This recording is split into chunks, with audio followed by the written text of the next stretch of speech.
My name is Tom Braid. I'm from Durand, Michigan. I have a livestock dairy farm and cash crop farm, and we milk about 265 cows, farm about 3,200 acres with my son's ground, and we raise corn and soybeans, wheat and alfalfa. Well, back in 1927, my grandfather moved here from Lake Orion, and then my father and my uncle started farming with him.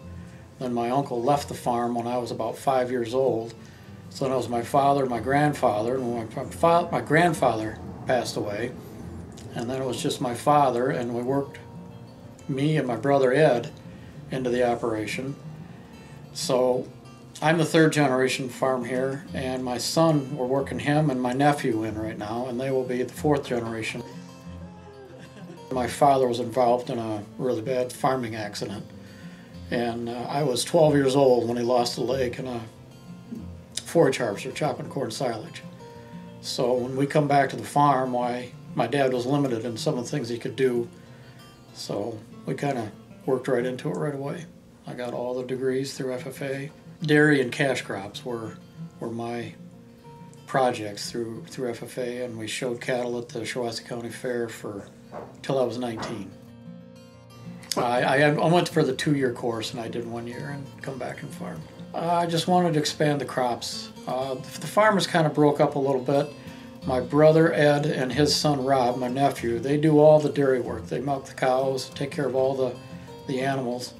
And my son Tom and I, we do all the crop work. My goal was to expand the size of the crops, and from I'm going to say about 1980 to the present, we probably added 2,000 acres to the operation since. Well, I'm currently still on the Conservation District Board, and I guess they just told me I've been on for 30 years, so I've been on that a long time. I was on the Township Board for 25 years as a trustee, so I was on Farm Bureau Board for 6 years. We've worked a lot with the Shiawassee County Conservation District, and we've got a lot of grass waterways in our operation. We've done a lot of no-till in the past. We have doing a lot of cover crops. We're enrolled in doing nutrient management program. So we analyze all the manure, and we take credit for the value of that manure on every acre that's put on, and then we're reducing the amount of fertilizer we have to purchase. So we keep track of every load of manure and where it goes. Well, some of the recent investments we've made is we invested a lot of money in our milking parlor and put the computer ID, so all the cows are ID'd every time they come in to be milked. All their milk is weighed every milking, so that's all tracked, so they kind of know when a cow's in heat or when a cow is maybe not feeling right. It's not just about what he does in the farming, it's about the time he puts into the community and everything else. He's definitely not all about himself. He put a lot of time in. I mean, coming back when I was in high school to FFA functions, to all the years he served on the township board and the soil conservation board, and he's just always willing to help anybody that needs help and to do the right thing at the end of the day.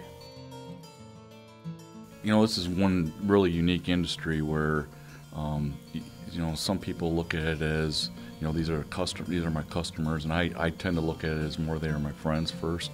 And Tom is a great example of that, where, you know, you start out as customers and then you develop this relationship as far as friends, I guess you would call it. And really, honestly, I would say Tom's one of my better friends, and definitely one of the people that I look to as far as the community goes. You know, he kind of leads by example. I think that's pretty neat. My son wants to farm. Nothing I forced him into doing. He wanted to come back. He worked 10 years off farm as a mechanic for the road commission, and I was glad he wanted to come back.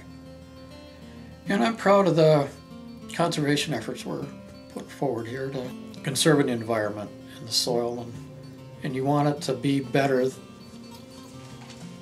for your grandkids than where you started.